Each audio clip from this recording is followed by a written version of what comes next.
अस्सलाम वालेकुम एवरीवन, कैसे हैं आप लोग। आई होप कि आप अपने घरों में बिल्कुल ठीक ठाक होंगे और बहुत खुश होंगे। Welcome to Anmol's kitchen. आज हमारे किचन में बन रहा है रबड़ी दूध, जो हम गोंद कतीरा से बनाएंगे। और इसकी क्या फ़ायदा है, क्या इसके बेनिफिट्स हैं, वो सारे मैं आपसे शेयर करूँगी। तो बहुत ही मज़ेदार बनता है ये रबड़ी दूध या गोंद कतीरे वाला दूध। बहुत ही अच्छा बनता है, बहुत ही मज़ेदार होता है। और इन गर्मियों में इसकी इतनी फ़ायदा है कि आप अगर जानेंगे तो आप कहेंगे कि रोज़ ही बनाकर हम पिएँ। तो बहुत ही मज़ेदार सा ये रबड़ी दूध जो गोंद कतीरा से हम तैयार करेंगे, तो चलिए बनाना शुरू करते हैं। अगर आप मेरे चैनल पे नए हैं तो मेरे चैनल को करें सब्सक्राइब और साथ में लगे बेल को प्रेस करें। ये बिल्कुल फ्री है। बिस्मिल्लाहिर्रहमानिर्रहीम। तो सबसे पहले हमने गोंद कतीरा लेना है, जिसे हमने रात भर पानी में भिगो देना है। ये देखिए, इसके मैंने 3 से 4 क्रिस्टल लिए हैं, जिसे मैंने कप में डाल दिया है और उसमें पानी डाल देंगे और इसे ढक देंगे पूरी रात के लिए, ताकि ये अच्छी तरह से फूल जाए। तो गोंद कतीरे का आपको मैं डिफ़रेंस बताना चाहती हूँ। गोंद कतीरा जो होता है 2 तरह का होता है। ये जो आपको पिक नज़र आ रही है, ये वाला जो मैंने डीप किया था रात को, ये वाला गोंद कतीरा है, जिसे हम गर्मियों में इस्तेमाल करते हैं और ये ठंडे मशरूबात में इस्तेमाल किया जाता है और भी बहुत सारी चीज़ों में इसका इस्तेमाल होता है। ये है गर्मियों में इस्तेमाल किया जाने वाला गोंद कतीरा। एक दूसरा गोंद कतीरा होता है जिसे हम सर्दियों में इस्तेमाल करते हैं, और वो पंजीरी वग़ैरह, दालें वग़ैरह जो बनाई जाती हैं सर्दियों में, उनमें डाला जाता है। ये जो आपको पिक नज़र आ रही है, ये उसी गोंद की पिक है। इसे अगर हम पानी में डालेंगे तो ये बिल्कुल डिज़ोल्व हो जाता है। तो इसे हमने जब घी में भूनना होता है तब ये फूलता है। सो मेक श्योर आपको समझ आ गई होगी कि इनमें क्या डिफ़रेंस है और आप इसका किस तरह से इस्तेमाल कर सकते हैं। सो हमने चीनी ले ली है, क्योंकि हमने रबड़ी दूध बनाना है, तो इसको हमने चीनी को करना है कैरेमलाइज़। तो उसके लिए मैंने चीनी ले ली है 1 कप, जो नॉर्मल चाय पीने वाला कप होता है। 1 लीटर दूध का मैं बनाऊँगी रबड़ी दूध, तो उसके लिए मैंने चाय वाला जो नॉर्मल कप होता है, उसका 1 कप मैंने शुगर का ले लिया है और इसे डाल लिया है पैन में। और इसको हमने जो है कैरेमल बनाना है इसका, और इसको मैं थोड़ा-सा हिला रही हूँ ताकि ये दरमियान से जले ना और इसका एक खूबसूरत सा गोल्डन ब्राउन कलर आ जाए। देखिए, हमारा कैरेमल बहुत ज़बरदस्त सा रेडी हो गया है। अब इसमें हमने स्लोली मिल्क ऐड कर देना है। मिल्क जो है मैंने लिया है 1 लीटर, 1 केजी, इतना मैंने ले लिया है, उसके हिसाब से ही ये मैं आपको बता रही हूँ।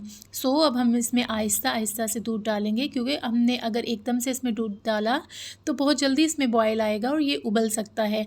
तो आहिस्ता-आहिस्ता से इसमें दूध डालेंगे और इसे मिक्स करते जाएँगे, और जब तक ये अच्छा सा बीच में डिज़ोल्व ना हो जाए, हमने इसे पकाना है। और उसके बाद क्या करना है वो हम आपको दिखाते हैं। जब तक हमारे दूध को बॉयल आना है, तो हम ऐसा करते हैं कि हम तुख़्म बलंगा जो हैं उसे डीप कर लेते हैं पानी में। तो उसके मैंने 2 टेबलस्पून ले लिए थे और इसको हमने डीप कर देना है पानी में। बहुत ही जल्दी ये फूल जाते हैं, तो हमने नॉर्मल टेम्परेचर का पानी जो है इसमें डाल दिया है और इसे अच्छी तरह से मिक्स कर लेंगे, ताकि इसे फूलने में आसानी हो। ये ऊपर तैरने लग जाता है, तो इसे चम्मच की मदद से हमने अच्छी तरह से जो है हिला लेना है, ताकि ये नीचे बैठे और फूल जाए। देखिए, एकदम से ही फूलना शुरू हो गया है। इसे ढक देंगे और थोड़ी ही देर में 5 से 10 मिनट में ये बहुत अच्छा सा फूल के रेडी हो जाएगा। तो जब तक ये फूल रहा है, हम देख लेते हैं दूध को कि वो किस कंडीशन में आ गया है। सो दूध जो है बहुत ही ज़बरदस्त सा बॉयल हो रहा है और बहुत ही मज़ेदार सा इसका कलर आया है, जैसा हमें चाहिए था। जैसा कि नॉर्मली रबड़ी दूध जो हम लेकर आते हैं मार्केट से, बिल्कुल वैसा परफ़ेक्ट इसका कलर आ गया है। और इसे हमने 3 से 4 मिनट के लिए मज़ीद इसे पकाना है, और उसके बाद हमने इसमें ऐड कर देने हैं ड्राई फ्रूट्स जो हमने कट करके रखे हुए हैं। 2 टेबलस्पून मैंने लिए थे काजू, और 2 टेबलस्पून ही मैंने आलमंड्स ले लिए थे, जिन्हें मैंने छोटा-छोटा सा काट लिया था, और वो भी हमने दूध में डाल दिए हैं, ताकि हमारे जो ड्राई फ्रूट्स हैं वो थोड़े सॉफ्ट हो जाएँ और उनका टेस्ट जो है दूध में अच्छी तरह से मिल जाए और ये मज़ेदार सा हमारा दूध रेडी हो। दूध को पकते हुए 5 से 10 मिनट हो गए हैं। अब हमने ले लिया है कॉर्नस्टार्च, 1 टेबलस्पून मैंने कॉर्नस्टार्च लिया था और उसे पानी में हल कर लिया था। अगर आप दूध लेना चाहते हैं तो दूध में भी इसे मिक्स कर सकते हैं, और इसे हमने शामिल कर दिया है अपने रबड़ी दूध में, और इसे अच्छी तरह से हिलाते रहेंगे, क्योंकि अब इसने थिक हो जाना है और ये नीचे भी लग सकता है। देखिए, इसकी कंसिस्टेंसी कितनी परफेक्ट आ गई है, और यही हमें चाहिए। अब मज़ीद 2 मिनट के लिए हमने इसे पका लेना है, ताकि इसका जो कच्चापन है वो दूर हो, और उसके बाद हमने फ्लेम कर देनी है ऑफ, और इसे ठंडा करने के लिए रूम टेम्परेचर पे रख देंगे। दूध को जब फ्लेम ऑफ करना है तो उसके बाद 3 से 4 मिनट के लिए इसे हिलाते रहेंगे, ताकि इसके ऊपर वो एक जो लेयर्स जम जाती है ना, वो ना जमे, तो वो अच्छी नहीं लगती इसमें। इसलिए थोड़ा-सा इसे ठंडा करेंगे और इसके ऊपर रख देंगे कोई स्ट्रेनर वगैरह, छन्नी वगैरह, ताकि इसे हवा लगती रहे और ये अच्छा-सा ठंडा हो जाए। हमारा तुख़्म मलंगा जो है वो भी बहुत अच्छा सा फूल गया है। देखें कितना ज़बरदस्त सा हो गया है और ये बहुत ही ठंडी तासीर रखता है, इसे गर्मियों में इस्तेमाल करना चाहिए। हमारा जो दूध है, रबड़ी दूध, बहुत अच्छा सा रूम टेम्परेचर पे आ गया है। देखिए इसके ऊपर बिल्कुल भी वो लेयर जो जमती है ना मलाई टाइप की, वो बिल्कुल भी नहीं जमी है। अब हमने इसमें शामिल कर देना है जो हमने अपना गोंद कतीरा भिगो कर रखा हुआ था। इसे शामिल कर देंगे दूध में और इसे कर लेंगे मिक्स, और उसके बाद हमने इतना ही तुख़्म मलंगा जो अपने भिगो कर रखा हुआ है वो भी इसमें शामिल कर लेना है और अच्छी तरह से मिक्स कर लेना है। और जब ये सही तरह से मिक्स हो जाएंगे इसमें, तो उसके बाद हमने इसे किसी स्टील के बर्तन में या सिल्वर के बर्तन में डाल के डीप फ्रीज़र में रखना है, ताकि ये अच्छी तरह से ठंडा हो। क्योंकि इसमें बर्फ़ का इस्तेमाल हम ना ही करें तो बेहतर है। इसकी जो बर्फ़ की वजह से ना थोड़ी सी कंसिस्टेंसी पतली हो जाती है। सो इसको अच्छी तरह से ठंडा कर लें फ्रिज में रख के, फिर इसका जो है इस्तेमाल करें।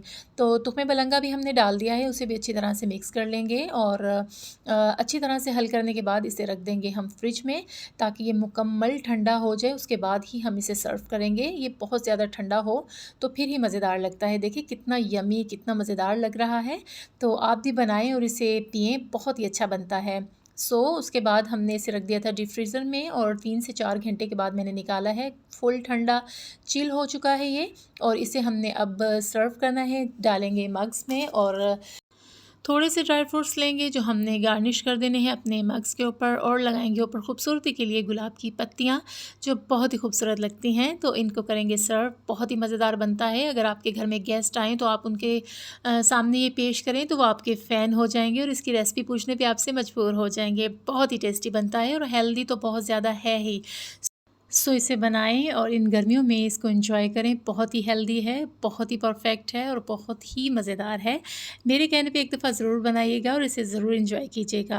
अगर आपको मेरी रेसिपी पसंद आई हो तो इसे ज़रूर ट्राई करें और इसे अपने फैमिली फ्रेंड्स में करें शेयर। इसी के साथ मैं चाहूँगी आपसे इजाज़त। अल्लाह ताला आपको दुनिया और आखिरत की भलाइयाँ अता फ़रमाए और अल्लाह ताला आपको दुनिया और आखिरत की रुसवाइयों से अपने हिफ्ज़ ओ अमान में रखे। आमीन सुम्मा आमीन। मुझे रखिएगा दुआओं में याद। अल्लाह हाफ़िज़ जी, बाय बाय।